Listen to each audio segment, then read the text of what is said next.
Railway के क्षेत्र में प्रधानमंत्री द्वारा 554 अमृत भारत स्टेशनों को दी गई सौगात। देवभूमि उत्तराखंड के 3 रेलवे स्टेशनों का भी शिलान्यास। 41,000 करोड़ रुपए की 2,000 परियोजनाएं।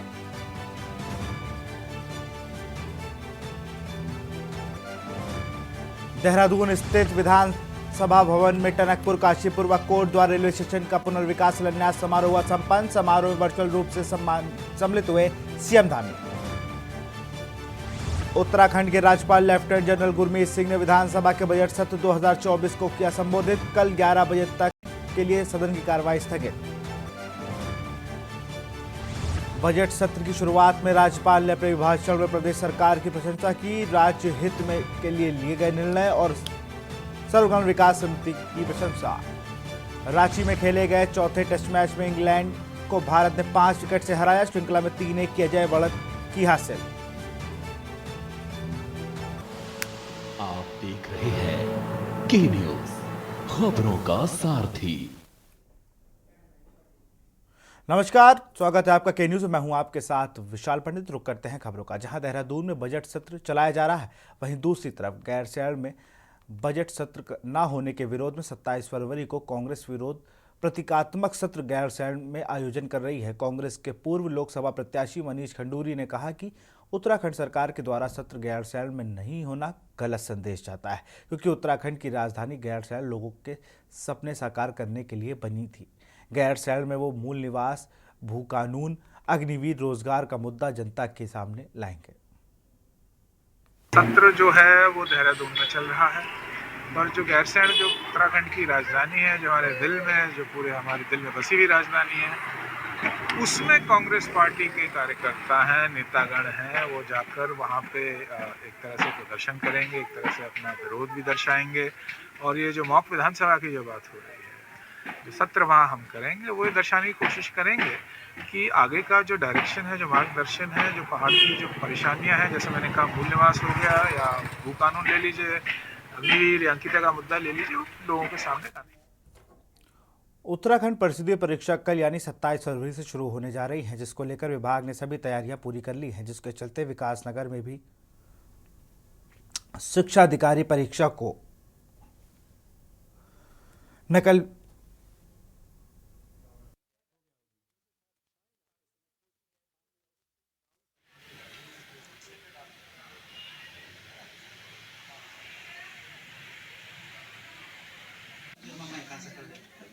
वही है मैडम कितना है तुम्हारा कितना है कितना इंटरफेस।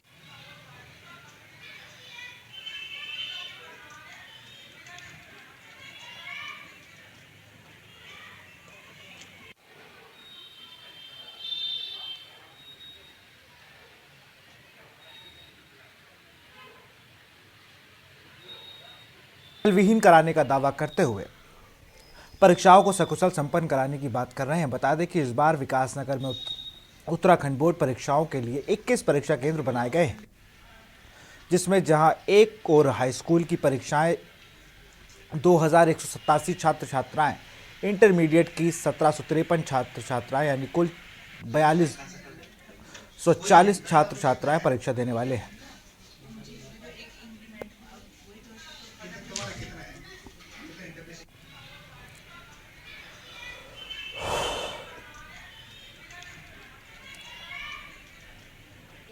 बोर्ड की पेपर परिषदीय परीक्षा जो है हमारे कल दिनांक 27 तारीख से और ये 16 मार्च तक चलेंगे। इसमें हमारी बहुत अच्छी तैयारी है विकासनगर में, जिसमें कि हमारा जो फ्लाइंग दस्ता है, जो हमारा इसमें उसका हमारे 7 मेंबर्स हैं और हम विभिन्न जितने भी हमारे 21 बोर्ड सेंटर्स हैं, जिसमें कि 19 हमारे GICs हैं और 2 हमारे हाई स्कूल्स हैं, इसमें हम जाएंगे परीक्षा में। और क्योंकि लगातार परीक्षाएं हैं तो इसमें हमारा एकदम अच्छे से बढ़िया से इसका निरीक्षण किया जाएगा और नकल के विरोध में हम पूरी तरह से सजग हैं। इसमें कोई भी नकल का वो प्रावधान नहीं है और इस पर पूरा ध्यान दिया जा रहा है। उत्तराखंड विधानसभा में धामी सरकार के बजट सत्र की शुरुआत हो चुकी है। सत्र के पहले दिन राज्यपाल का अभिभाषण हुआ, जिसमें अभिभाषण के माध्यम से जनता को राज्य सरकार की उन सभी जन कल्याणकारी नीतियों को बताने का कार्य हुआ जिससे प्रदेश विकास के पथ पर अग्रसर हो सके। कार्य मंत्रणा समिति की बैठक बिना विपक्ष के होने पर संसदीय कार्य मंत्री प्रेमचंद अग्रवाल ने कहा कि बहुत से प्रयासों के बाद भी विपक्षी सदस्यों ने कोई सकारात्मक निर्णय नहीं लिया। गैरसैंण में सत्र न होने पर संसदीय कार्य मंत्री प्रेमचंद अग्रवाल ने कहा कि उनके द्वारा विधायकों की भावनाओं का सम्मान किया गया है, जिसने पक्ष और विपक्ष के विधायकों ने इस सत्र को देहरादून में कराने की मांग की थी।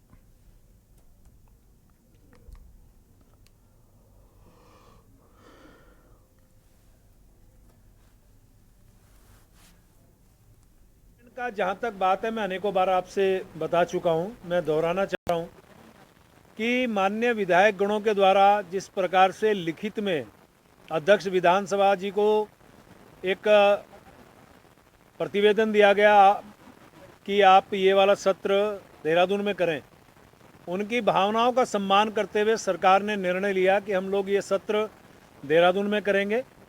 और उस पत्र में कांग्रेस के विधायक भी, निर्दलीय विधायक भी, अन्य विधायकों के भी सिग्नेचर थे। तो स्वाभाविक रूप से सरकार माननीय सदस्यों का, जो विधानसभा के माननीय सदस्य हैं, उनका स्वाभाविक रूप से उनका सम्मान करती है। उस आधार पर निर्णय लिया गया है। उत्तराखंड बजट सत्र गैरसैंण के बदले देहरादून में आहूत कराने से नाराज पूर्व मुख्यमंत्री हरीश रावत ने देहरादून के गांधी पार्क में 1 घंटे का मौन व्रत रखा। वहीं हरीश रावत के साथ कांग्रेस के कई पदाधिकारी और कार्यकर्ता भी इसमें शामिल हुए। वहीं मीडिया को संबोधित करते हुए हरीश रावत ने कहा कि गैरसैंण हिमालय राज्य का प्रतीक है और हिमालय का स्वभाव है शीतलता और ठंडक। हिमालय राज्य में बर्फ भी पड़ती है। यदि सरकार को गैरसैंण जाने में ठंड लगती है तो हिमालय राज्य की अवधारणा का अपमान करना है। और विधानसभा ने सर्वसम्मति से पारित किया है कि विधानसभा का बजट सत्र गैरसैंण में आयोजित किया जाएगा, तो सरकार क्यों पीछे हट रही है?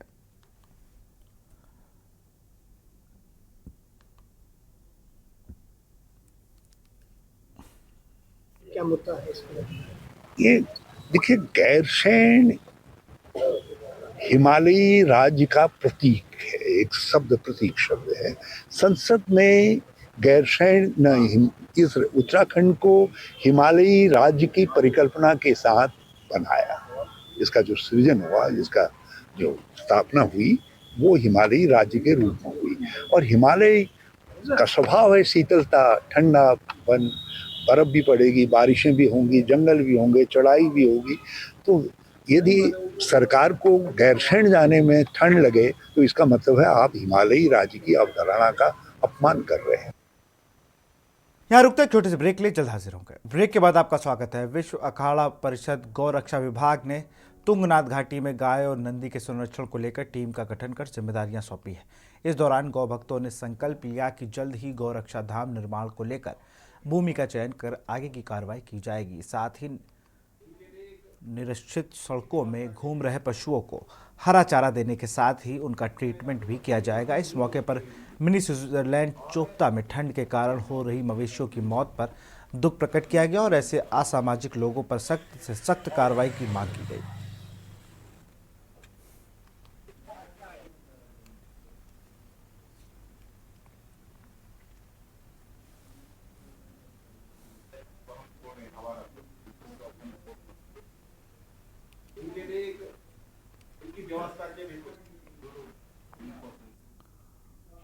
खबर लक्सर से है, जहां आज लक्सर से सैकड़ों की संख्या में मानदेय जैसी अपनी 4 सूत्री मांगों को लेकर आंगनवाड़ी कार्यकर्ती देहरादून विधानसभा का घेराव करने के लिए रवाना हुई। आंगनवाड़ी कार्यकर्तियां पिछले 8 दिनों से कार्य बहिष्कार कर अपनी 4 सूत्री मांगों को लेकर धरना दे रही हैं। वहीं देहरादून विधानसभा का घेराव करने जा रही आंगनवाड़ी कार्यकर्तियों का कहना है कि सरकार उनकी मांगों को अनदेखा कर रही है, जिसके लिए वह आज सैकड़ों की संख्या में इकट्ठा होकर देहरादून विधानसभा का घेराव करेंगी। उन्होंने साफ तौर से कहा कि अगर सरकार उनकी मांगों को नहीं मानती है तो वो आगामी लोकसभा चुनाव का बहिष्कार करेंगे और अपनी मांगों को लेकर लगातार धरना प्रदर्शन करती रहेंगी।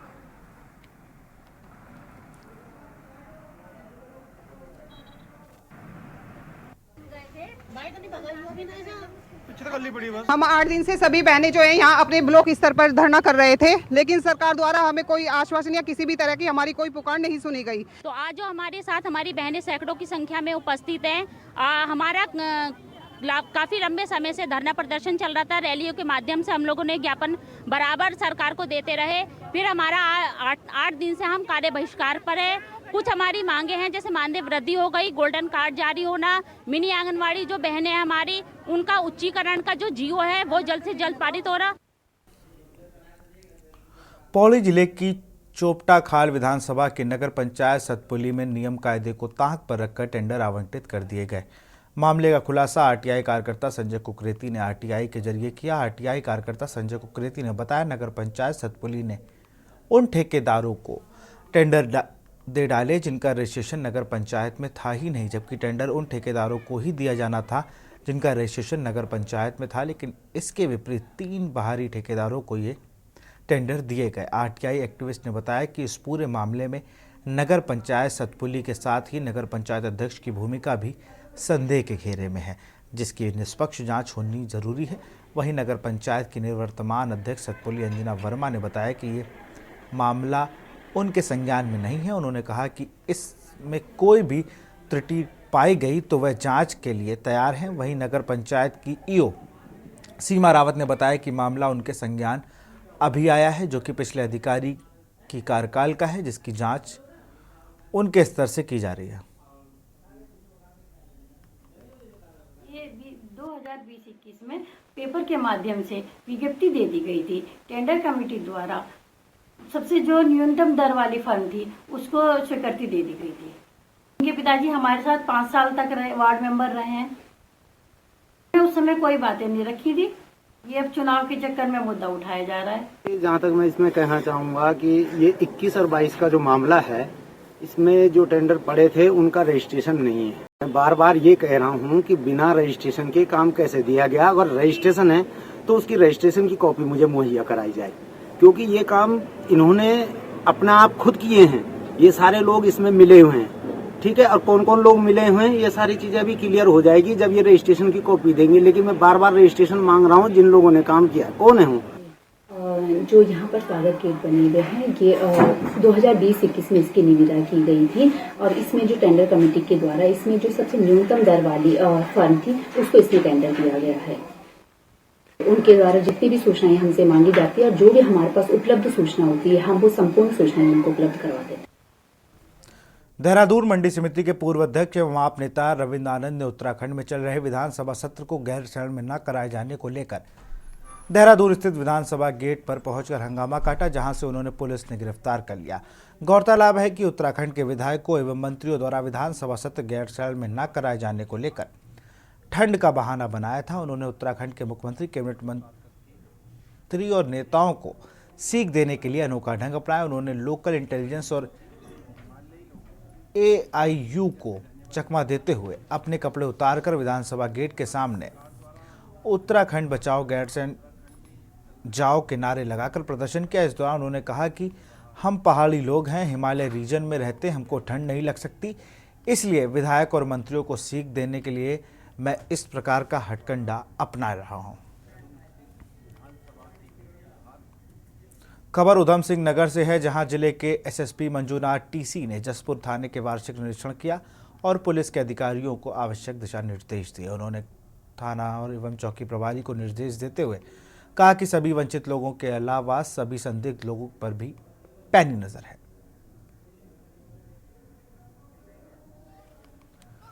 यहां रुकते एक छोटे से ब्रेक के लिए, जल्द हाजिर होंगे।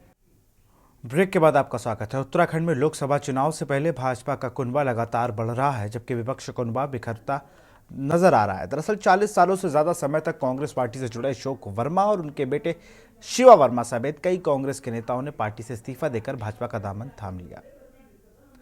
भाजपा मुख्यालय देहरादून में आयोजित कार्यक्रम में अशोक वर्मा ने सैकड़ों समर्थकों के साथ भाजपा का दामन भी थाम लिया।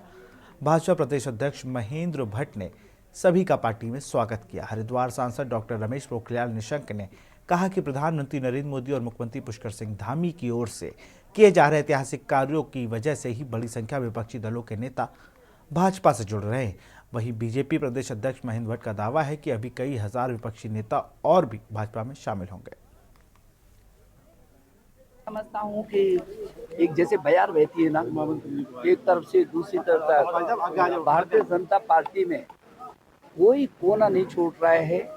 जहां से लोग बड़ी संख्या में ज्वाइनिंग कर रहे हैं।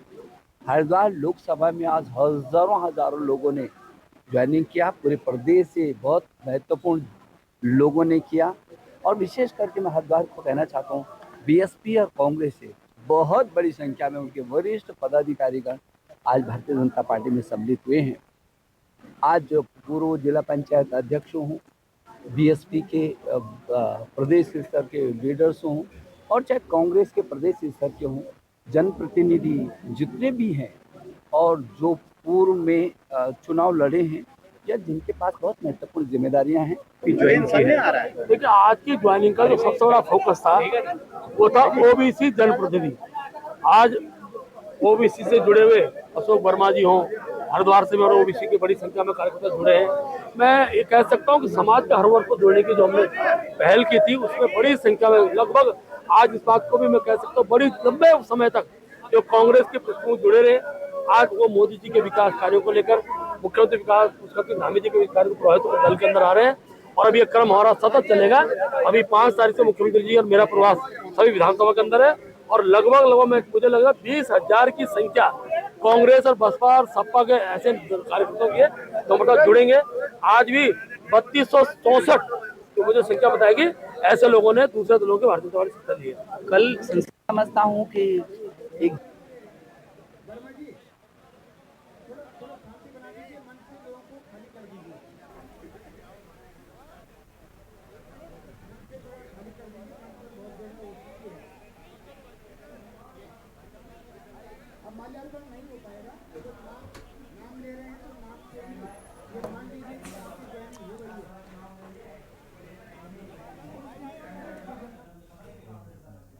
और उत्तराखंड की खबरों के बीच इसी बीच लखनऊ से खबर आ रही। राज्यसभा चुनाव को लेकर एनडीए की अहम बैठक।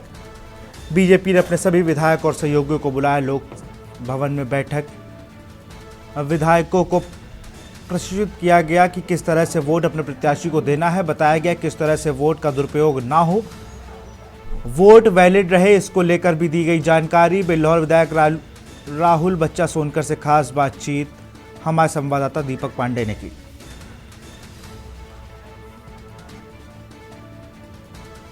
वोट वैलिड रहे, इसको लेकर भी दी गई है जानकारी। राज्यसभा चुनाव को लेकर एनडीए की अहम बैठक। बीजेपी ने अपने सभी विधायक और सहयोगियों को बुलाया। लखनऊ से खबर, राज्यसभा चुनाव को लेकर एनडीए की अहम बैठक। बीजेपी ने अपने सभी विधायकों और सहयोगियों को बुलाया। खबर उत्तराखंड में फिलहाल इतना ही। आगे देखिए हमारा खास प्रोग्राम मंथन हमारे प्रधान संपादक दुर्गेश चौहान के साथ।